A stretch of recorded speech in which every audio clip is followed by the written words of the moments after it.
The manager at Taylor's Do-It Center in Norfolk say that many customers are coming in to get batteries to be prepared for the storm.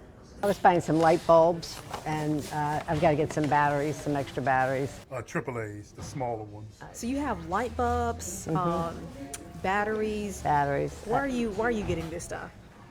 Because the storm is coming, or we don't know if it's coming this right up, how bad it's coming, but I noticed that when it rained the other day, we already had flooding in our area. Another popular item on the shopping list, sandbags.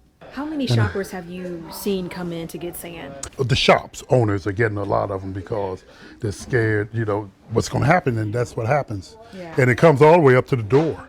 I went out to Chesterfield Heights, a Norfolk area known to flood. Recently, flood mitigation efforts were put in place to prevent the Elizabeth River from jumping the banks. I spoke to one neighbor who lives not too far from that river.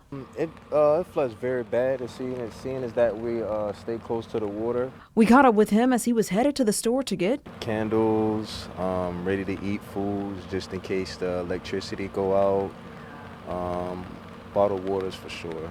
And if you live in a low-lying area, Heath Covey with the city of Chesapeake has another tip. If you've got cars parked in the street, maybe move them up into the driveway or move them into higher ground just to allow for what looks like we're going to get is quick rain that could create ponding and flash flooding. Take it easy on the roads if you are getting out during Tropical Storm Debby. I'm Leandra Head, News 3.